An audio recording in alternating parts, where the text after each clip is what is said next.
계속해서 사무엘상 말씀을 전하고 있습니다. 오늘은 원수의 손에서 건져내시는 제목으로 말씀을 전하려고 하는데요. 제가 오늘 뒤에서 찬양을 하다가 말씀을 전하기 전에 좀 한 사람을 좀 격려하고 축복하고 싶더라고요. 우리 오늘 앞에서 찬양 인도한 명종 형제를 좀 격려하고 축복하고 싶은데요. 제가 명종이가 이제 앞에서 찬양 인도하면서 그 모습을 보면서 제가 청파교에 와서 처음으로 그 금요 기도에 찬양 인도하던 때가 생각이 났습니다.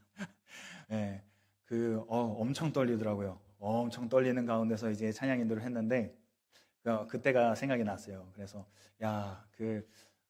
부교육자 생활 그래도 10년이 넘었는데 그래도 금요 기도에 찬양 인도 하는데 그렇게 떨리는데 명종이 참 대단하다라는 생각이 들면서, 물론 이제 명종 형제도 찬양 인도하고 또 예은자매 또 우리 임세강 집사님 다 찬양 인도 하시는데, 특별히 오늘 찬양 인도한 명종 형제 위해서 좀 격려하고 싶더라고요. 우리 박수로 한번 좀 격려하겠습니다. 네. 앞으로 계속해서 숨 쉴 수 있는 날까지 계속해서 찬양할 수 있기를 바랍니다. 성경에서 40이라는 숫자는요, 의미가 있는 숫자입니다. 창세기에 나오는 대홍수가 40일간 밤낮으로 이루어졌었죠. 그리고 또 모세가 십계명과 율법을 받기 위해 시내산에 머문 기간이 또 40일 정도 됐습니다. 또 가나안 땅을 정탐하기 위해서 12명의 정탐꾼들이 그 가나안 땅을 정탐한 그 날수가 40일이었죠. 이 정탐꾼들이 가나안 땅을 정탐하면서 그 40일 하나님께서 과연 우리를 위해 준비하신 땅이구나, 젖과 꿀이 흐르는 땅이구나 라는 것을 깨닫는 시간이기도 했지만, 그 땅의 거대한 안악 자손과 또 그 성의 큰 것을 보고 우리는 이 땅에 들어가지 못하겠다 하고서 낙심하고 좌절한 그런 생각을 갖는 시간이기도 했습니다. 그리고 에스겔 4장 6절 말씀 이렇게 말씀하는데요. 우리 화면을 보시고요. 그 수가 차거든 너는 오른쪽으로 누워 유다 족속의 죄악을 담당하라. 내가 내게 40일로 정하였나니 하루가 1년이니라. 하나님이 에스겔에게 유다 족속의 그 민족의 죄를 네가 짊어지는 그 일을 행해라 라고 말씀하시면서 40일 동안 오른쪽으로 누워 있어라 라고 말씀하십니다. 그러면서 그 하루가 1년이다. 그러니까 40년의 그 죄악을 담당하라고 그렇게 상징적으로 말씀을 하시죠. 또 요나가요, 니느웨 성 심판을 하러 갔을 때 40일이 지나면 망할 거다라고 예언을 했었죠. 또 신약 성경에서 보시면 예수님이 40일 동안 금식하시면서 광야에 머무셨다라고 말씀합니다. 그리고 그 굶주리신 가운데 마귀의 시험을 받으시고 그 시험을 말씀으로 또 물리치시는 장면을 우리가 볼 수 있습니다. 뿐만 아니라 예수님께서 부활하신 후에는 그 부활하신 몸을 제자들과 또 하나님을 따르는 사람들에게 40일간 보여주시면서 그 부활하심을 증거하시고 또 승천하신 날이기도 했습니다. 이처럼 40일은 성경에서 고난을 의미하지만 단순히 고난 자체를 의미하기보다는 구원을 향한 인내와 기다림의 시간으로 성경은 우리에게 말씀해주고 있습니다. 이 본문에서도 골리앗이요 40일간 아침 저녁으로 나와서 이스라엘 백성들에게 싸움을 걸어왔습니다. 이 40일간 이스라엘 백성들을 위협하면서 이스라엘 백성들은 이 기간 동안 두렵고 실망하고 좌절하며 낙심하게 됩니다. 그리고 아주 수치스러운 기간을 보내게 되지요. 그러나 여러분, 이 40일의 기간이 지나고 나서 이 이스라엘의 구원자가 등장을 하는데요. 바로 오늘 본문의 주인공 다윗입니다. 성경에는 예수님이 등장하시기 이전에 예수님의 모형, 예수님의 그 그림자와 같은 사람들을 계속 이 땅 가운데 세워주셔서 예수님의 모습을 발견하게 하십니다. 처음으로 하나님께 생명을 받은 사람이었죠. 아담. 그 아담 또한 예수님을 상징합니다. 또 애굽에서 이스라엘을 구원해낸 이 모세도 그렇죠. 그리고 이 아합 왕과 이세벨에게서 그 믿음을 잃지 않고 끝까지 믿음을 다해 싸워 나아갔던 엘리야. 또 목자로서 왕으로서 그 예수님의 모습을 잘 보여줬던 이 다윗. 여러분, 이런 모든 사람들이 부족한 모습을 갖고 있음에도 불구하고 또 불완전한 사람들이었지만 앞으로 오실 그 메시아, 즉 예수 그리스도의 모습을 상징적으로 보여주는 모형이었다라고 볼 수 있습니다. 그 중에 대표적인 인물이 바로 다윗입니다. 여러분, 이 다윗이요, 골리앗에게 겁을 먹어서 숨어있는 이스라엘 백성들에게 뭐라고 말합니까? 그 앞에 나타나서 그로 말미암아 낙담하지 마라 라고 이야기합니다. 그로 말미암아 낙담하지 마라. 여러분, 이 말은요, 보잘것없는 나이 어린 소년 다윗, 양치기 소년 다윗이 이렇게 그냥 무대뽀로 얘기하는 것으로 우리가 흘려들 수 없습니다. 이것은요, 오늘 우리에게 예수님의 모형인 다윗을 통해서 들려주시는 하나님의 음성인 줄 여러분 믿으시기를 바랍니다.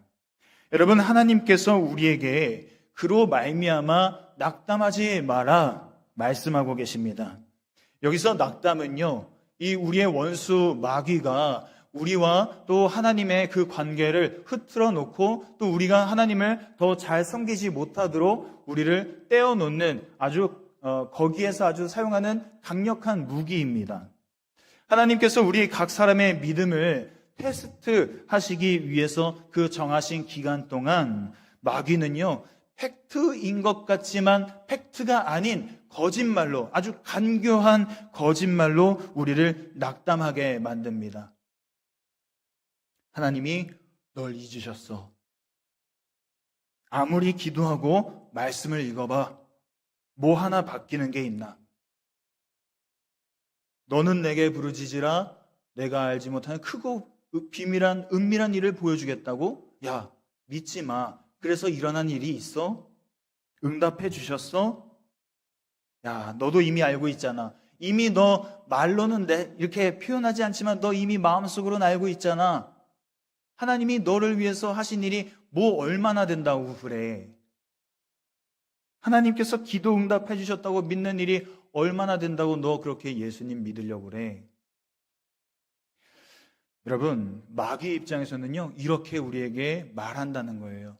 팩트인 것 같지만 팩트가 아닌 거짓말을 한다는 겁니다. 그러면 여러분, 이 마귀의 속삭임이요, 늘 그렇게 들려와도 우리는 어떻게 해야 될까요? 하나님은 이 소망 중에 인내하고 기다리는 성도들에게 반드시 구원을 베푸시는 분이다라는 사실을 우리가 믿고 나아가야 됩니다. 여러분, 요즘 원수 마귀가 무엇으로 여러분을 낙담시키는지 한번 잘 생각해 보십시오. 여러분을 낙담시키는데 무엇을 사용하고 있습니까? 그로 말미암아 낙담하지 말라라고 했는데 여러분의 그는 누굽니까? 직장 상사나 같이 일하는 어떤 사람입니까? 아니면 여러분을 평가하는, 여러분의 귀에 들려오는 어떤 평판이 나를 낙담하게 합니까? 아니면 여러분의 건강이나 가족의 건강이나 또는 내가 마음속에 원했던 어떤 일들이 원하는 대로 되지 않아서 낙담하고 계십니까? 여러분, 마귀는요, 내가 이길 수 없는 골리앗 같은 그런 상황과 또 사람이나 어떤 일들을 통해서 우리를 계속 낙담하게 만듭니다. 낙심하게 합니다. 우리의 믿음을 계속 흔듭니다. 그렇게 해서 원하는 게 뭐죠? 하나님을 불신하게 만드는 거예요. 하나님을 의심하게 만드는 겁니다. 기도하고 말씀이 있는 거에 대해서 확신을 가지지 못하게 만드는 거죠. 그러나 여러분, 우리가 성경을 통해서 깨닫는 것은요, 우리가 낙담할 때 하나님은 그런 우리를 그냥 지나치시는 분이 아니라 우리를 돌아보시는 분이라는 사실입니다. 출애굽의 시작이 그랬죠. 여러분, 출애굽기 2장 24절 25절 말씀 우리 화면에 보시고 같이 한번 읽어보겠습니다. 시작. 하나님이 그들의 고통 소리를 들으시고 하나님이 아브라함과 이삭과 야곱에게 세운 그의 언약을 기억하사 하나님이 이스라엘 자손을 돌보셨고 하나님이 그들을 기억하셨더라. 자, 여러분, 출애굽의 시작이 그렇습니다. 하나님께서 그 백성의 고통 소리를 들으시고 그 옛날에 그 선조들과 하나님께서 약속을 베푸셨던 그 아브라함과 이삭과 야곱에게 하셨던 그 약속을 기억하셨다라고 이야기합니다. 그 약속을 기억하시고 누구를 또 기억하셨다고요? 고통받고 있는 이스라엘 민족을 기억하셨다라고 말씀합니다. 또 여러분, 엘리야를 한번 생각해 보십시오. 엘리야 너무 힘들고 괴로워서 하나님 제발 나를 죽여주십시오 할 때 하나님께서 그래 너 죽여줄게 라고 하지 않으시죠. 광야를 달려갈 새 힘을 부어주셨습니다. 베드로와 제자들도 한번 생각해 보십시오. 예수님의 죽음으로 낙담해 있을 때 야 이제 다 끝났다. 우리가 그렇게 믿고 따랐던 예수님이 저렇게 허무하게 죽으시다니 다 끝났다 낙담하고 있을 때 부활하신 예수님께서 그 제자들에게 찾아오십니다. 그리고 못 박혔던 손자국을 보여주시고 창에 찔린 옆구리를 보여주시죠. 여러분, 하나님은요 우리가 원수의 손에 놀아나도록 놔두시는 분이 아니신 줄 믿으시기 바랍니다. 하나님은 하나님의 그 이름과 영광을 위해서라도요 하나님의 그분의 백성된 그들을 그냥 놔두지 않으시고 그들의 낙심과 실망을 기쁨과 소망으로 바꾸시는 줄 믿으시기를 바랍니다. 그거에 대해서 성경이 너무나 명확하게 우리에게 증거해 주고 있는데 이사야 42장 말씀입니다. 이사야 42장 6절부터 8절 말씀인데요. 이사야 42장 6절부터 8절 말씀 우리 화면을 보시고 같이 한 목소리로 함께 읽어보겠습니다. 시작. 나 여호와가 의로 너를 불렀은즉 내가 내 손을 잡아 너를 보호하며 너를 세워 백성의 언약과 이방의 빛이 되게 하리니 내가 눈먼 자들의 눈을 밝히며 갇힌 자를 감옥에서 이끌어내며 흑암에 앉은 자를 감방에서 나오게 하리라. 나는 여호와이니 이는 내 이름이라. 나는 내 영광을 다른 자에게 내 찬송을 우상에게 주지 아니하리라. 자, 이런 은혜를 베푸신다라는 거예요. 하나님께서 그렇게 잊어버리고 나몰라라 하시는 분이 아니라 원수의 손에 놀아나도록 놔두시는 분이 아니라 오늘도 우리를 찾아오고 계시고 앞으로도 우리를 찾아오신다라고 약속하고 계십니다. 그러면서 내가 너를 붙들어 주겠다라고 말씀하고 계세요. 이런 은혜를 베푸시는 하나님 앞에 우리가 가져야 할 신앙의 태도는 그럼 무엇일까요? 로마서 5장 4절 말씀을 보시면 이렇게 말씀합니다. 우리 같이 한번 읽습니다. 시작. 인내는 연단을, 연단은 소망을 이루는 줄 알미로다. 이어서 또 한 절 봅니다. 예레미야 애가 3장 26절입니다. 함께 읽습니다. 시작. 사람이 여호와의 구원을 바라고 잠잠히 기다림이 좋도다. 또 시편 42편 11절 말씀 같이 한번 보실 텐데요. 이 말씀 여러분 자세히 보십시오. 함께 읽습니다. 시작. 내 영혼아 내가 어찌하여 낙심하며 어찌하여 내 속에서 불안해하는가? 너는 하나님께 소망을 두라. 나는 그가 나타나 도우심으로 말미암아 내 하나님을 여전히 찬송하리로다. 할렐루야. 그렇습니다, 여러분. 우리가 그렇게 우리를 붙들어 주시는 하나님 앞에서 가져야 될 신앙의 태도는 무엇입니까? 인내하라는 겁니다. 잠잠히 하나님의 그 구원하심을 보라는 겁니다. 그리고 하나님께 너의 소망을 두라라고 말씀합니다. 그리고 마지막에 뭐라고 말씀하시죠? 찬송하리로다. 이스라엘이 골리앗의 피해서 숨어 있었던 40일이라는 기간은 낙심과 수치스러운 기간이었지만 한편으로는 하나님의 그 구원하심을 기다리는 기다림과 소망의 인내의 기간이기도 했습니다. 하나님은 그런 이스라엘을 내버려 두지 않으시고 아주 통쾌하게 구원을 베푸시죠. 너무너무 신나게 구원을 베풀지 않으십니까?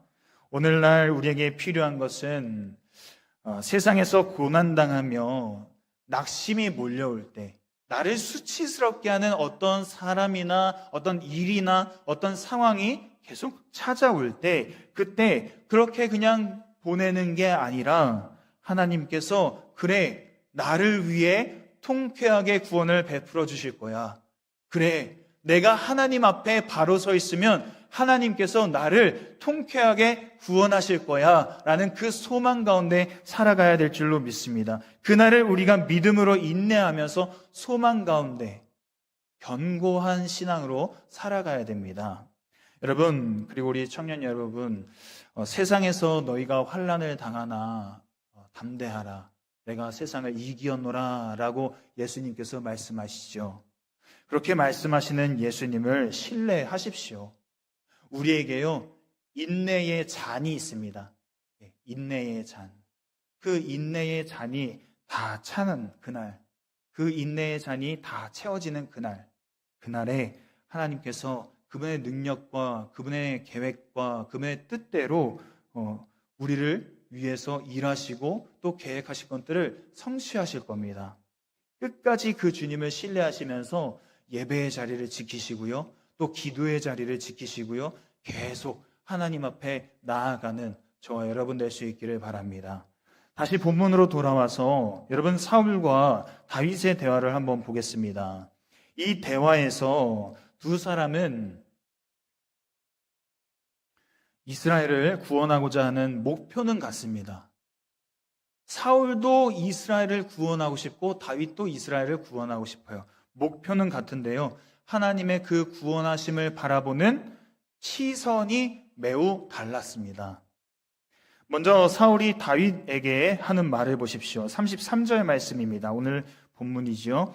사울이 다윗에게 이르되 내가 가서 저 블레셋 사람과 싸울 수 없으리니 너는 소년이요 그는 어려서부터 용사임이니라.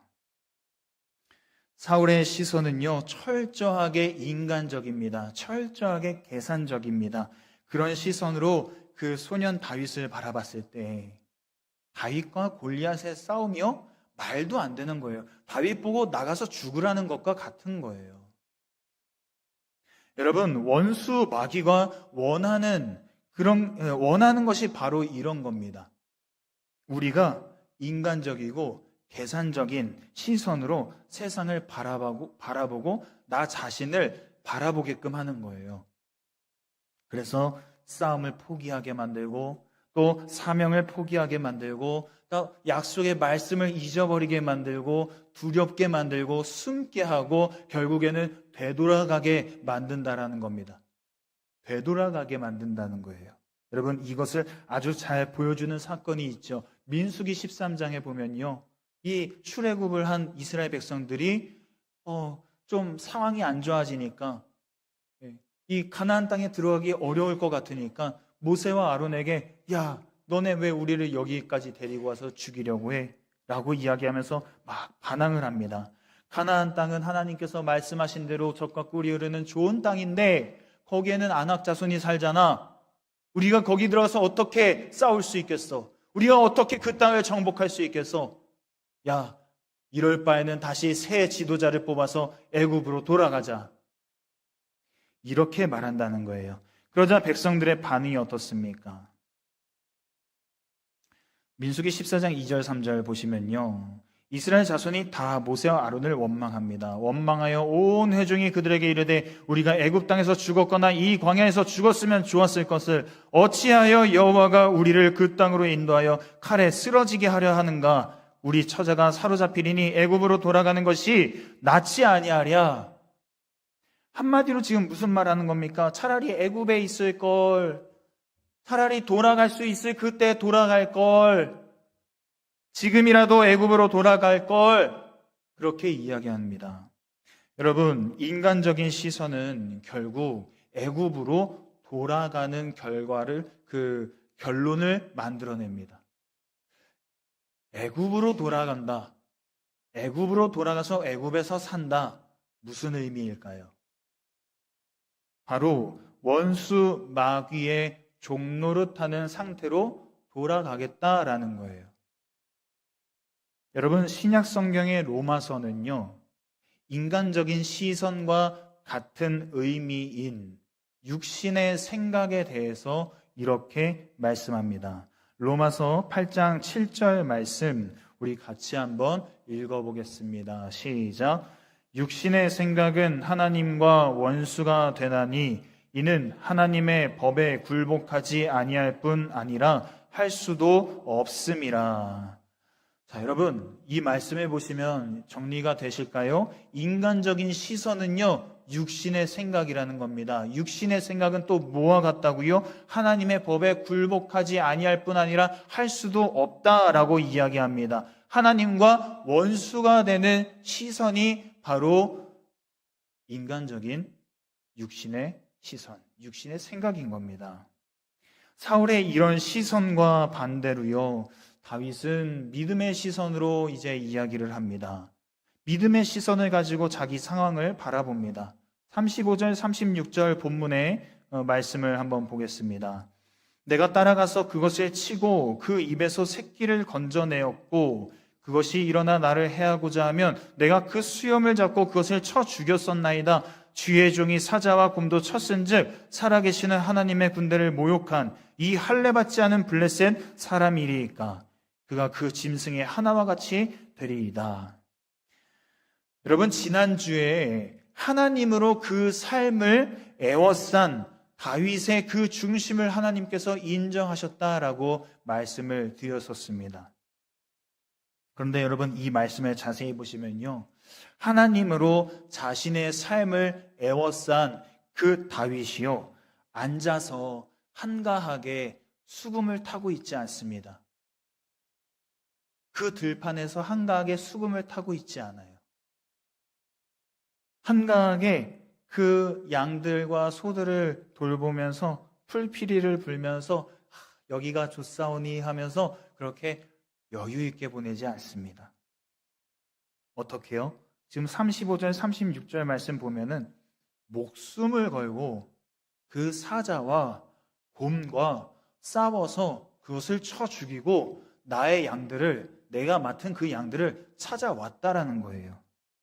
그것들과 싸우면서 아주 치열하게 자신의 삶을 하나님으로 애워싸고 있는 그런 훈련을 했다는 걸 우리가 보게 됩니다. 여러분, 다윗의 그 거룩한 분노를 가지고 사울 앞에 나아가서 당차게 얘기할 수 있었던 거는요, 소년의 무모함도 아닙니다. 어떤 내가 저 사람들 앞에서 이렇게 나서서 영웅이 되고자 하는 어떤 영웅 심리를 가지고서 이런 얘기를 하는 게 아니에요.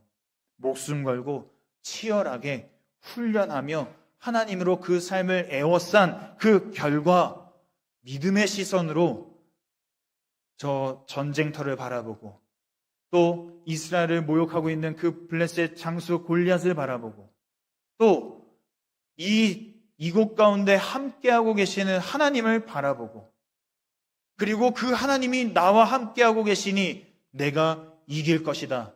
그렇게 나를 믿음의 시선으로 바라보고 있는 겁니다. 여러분, 인간적인 시선이요, 어떻습니까? 믿음의 시선을 가지고 살아가는 것보다 너무너무 쉽습니다. 너무너무 편하죠. 세상을 살아가는데 훨씬 도움이 됩니다. 목숨을 걸 일도 없지요. 치열하게 자기의 삶을 하나님께 내어드릴 필요도 없습니다. 적당히 숨어 있다가 때가 되면 적당히 블레셋과 타협을 할 수 있고요.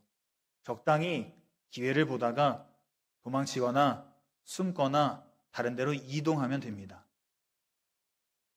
계산적인 시선이요, 믿음의 시선을 가지고서 세상을 살아갈 때보다 훨씬 이득입니다. 여러분, 11조만 놓고 봐도 그렇죠. 예를 들어서 여러분 한 달에 500만 원을 번다고 한번 가정해 보겠습니다. 그러면 11조를 얼마를 내야 됩니까? 50만 원을 내야 되죠. 여러분 50만 원 굉장히 큰 돈입니다. 그렇지 않습니까? 50만 원이면요, 웬만한 새 차 할부금 낼 수 있어요. 그렇죠? 네, 그래요. 3, 40대가요 매달 50만 원을 11조로 내지 않고 그것을 만약에 미국의 S&P 500에다가 투자를 한다고 하면 노후 걱정할 필요 없어요. 앞으로 30년, 40년 동안 꾸준히 적립하면요, 노후 걱정할 필요 없어요. 인간적으로, 계산적으로 세상 살아가는데 인간적인 시선과 세상적인 시선을 가지고 살아가는 게 훨씬 안전하고 득이 되는 거예요. 그렇죠? 그런데요, 여러분, 우리가 믿음의 시선으로 이 세상을 살아가면 안전하지 않을 수 있어요. 불편합니다. 아까울 수 있어요. 그런데 하나님께서 인간적이고 계산적인 시선으로는 절대 알 수도 없고 절대 경험할 수도 없는 위대한 경험들을 보여주신다는 거예요. 위대한 경험으로 우리를 초대하신다는 겁니다.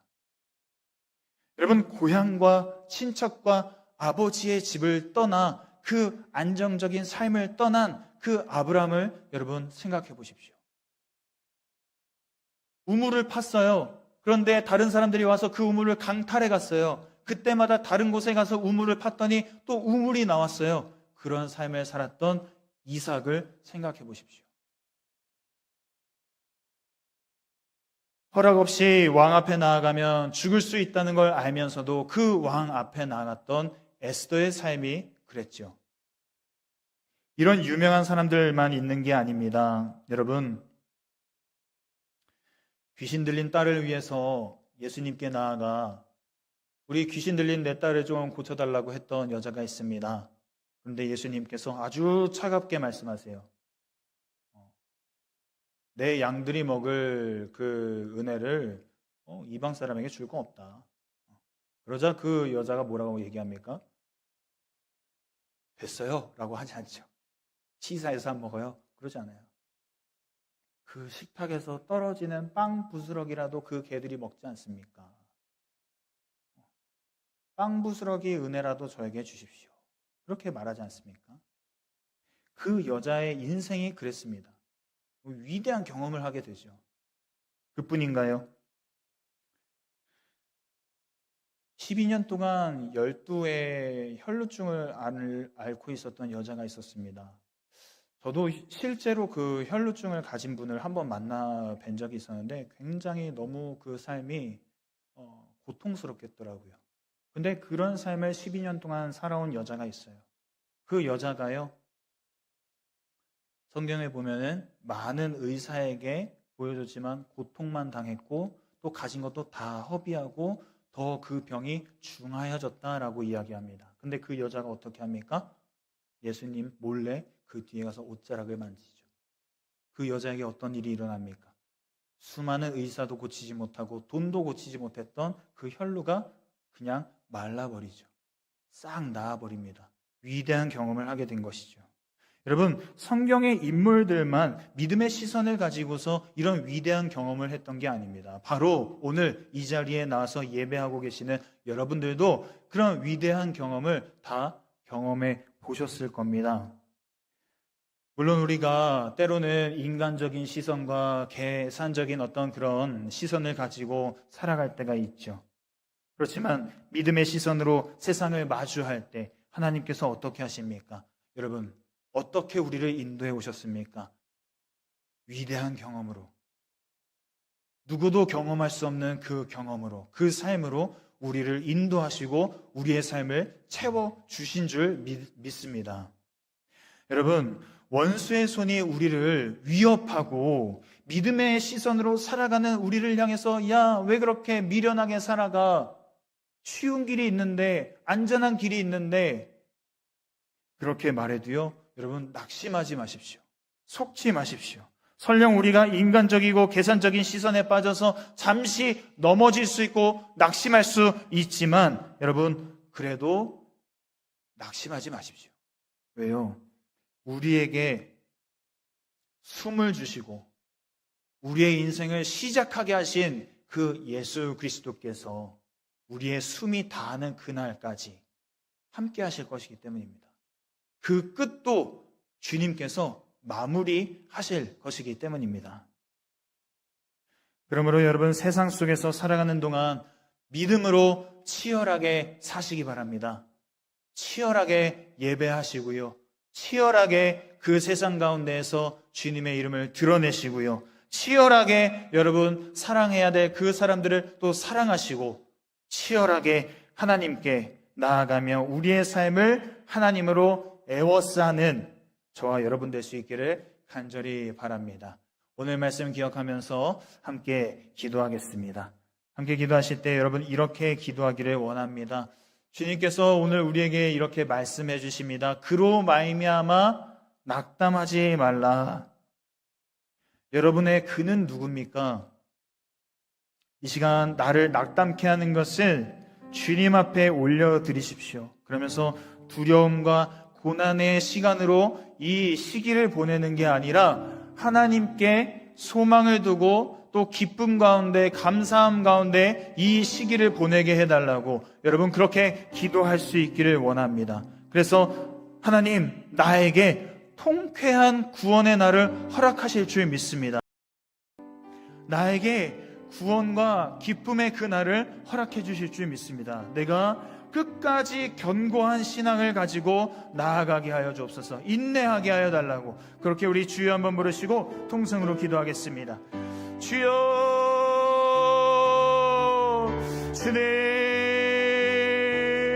주님께서 우리를 이곳 가운데로 부르시고 또 예배하며 또 말씀을 통해서 깨닫게 하여 주시니 감사를 드립니다. 그로 말미암아 낙담하지 말라. 그로 말미암아 낙담하지 말라. 주님께서 그렇게 우리에게 말씀하시는 줄 믿습니다. 하나님 나의 글을 다시 한번 주님 앞에 올려드립니다. 나를 낙담케 하는 사람들, 나를 낙담케 하는 어떤 평판들, 나를 낙담케 하는 어떤 상황들과 어떤 일들, 하나님 그 모든 것을 주님 앞에 내려놓으며 주님 앞에 올려드리며 주님께서 해결해 주시기를, 주님께서 다스려 주시기를 간절히 소망하며 나아갑니다.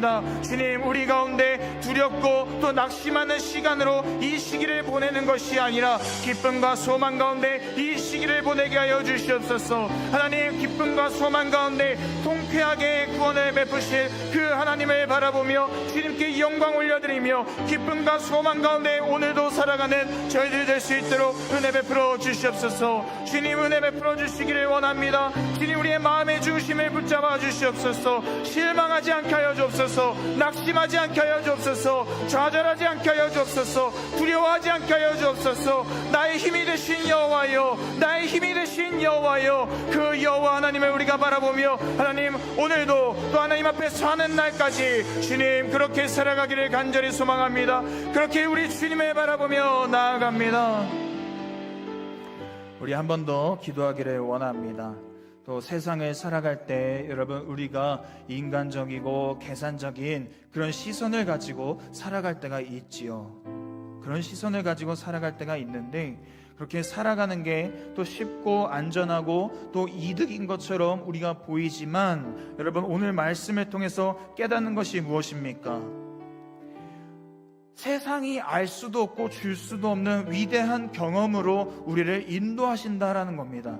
믿음의 시선을 가지고 주님 앞에 나아가면, 그 믿음의 시선을 가지고 또 삶을 살아가면 하나님께서 반드시 위대한 경험으로 우리를 인도하신다라는 겁니다. 여러분 이 사실을 믿으시고 함께 기도하기를 원합니다. 주님 우리 인생에 숨을 주셨으니, 시작하게 하셨으니 우리의 끝도 주님께서 책임지실 줄 믿고 우리의 과정도 하나님께서 책임지시고 인도하실 줄 믿고 주님 오늘도 또 앞으로의 모든 삶 가운데도 내가 믿음의 시선 가지고 나아가겠습니다. 그렇게 우리 함께 주여 한번 부르시고 또 통성으로 기도하겠습니다. 주여 주님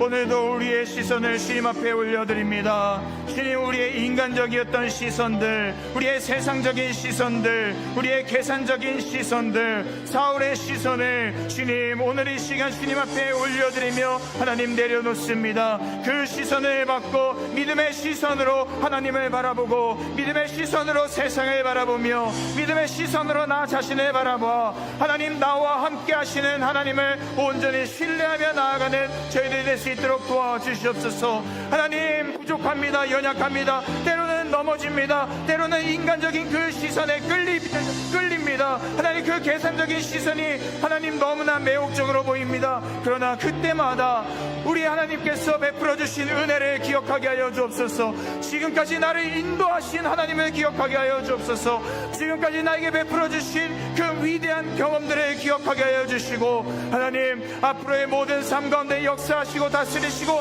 인도하실 그 하나님을 온전히 신뢰하며 기쁨 가운데 나아갈 수 있도록 도와주시옵소서. 우리의 시작을 하나님 허락하여 주셨으니 우리의 끝도 하나님께서 하나님 책임져 주실 줄 믿습니다. 우리의 그 과정도 하나님께서 책임지실 줄 믿습니다. 하나님, 우리는 믿음의 시선을 가지고 나아갈 뿐입니다. 주님, 그렇게 우리의 시선을 주님께 고정하게 하여 주시고 십자가를 향하게 하여 주시고, 하나님께서 역사하시는 그 일들에 우리의 시선을 두게 하여 주시옵소서. 우리의 마음을 두게 하여 주시옵소서.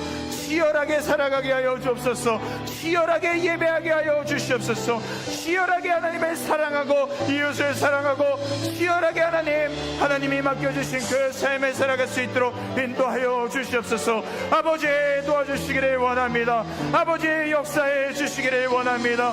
하나님, 우리의 삶을 하나님으로 애워싼 그러한 우리의 훈련을 주님 기억하여 주시고, 하나님, 헛되지 않게 하여 주시고 주님께 영광 올려드리는 우리의 마음의 중심, 우리의 삶 될 수 있도록 인도하여 주시옵소서.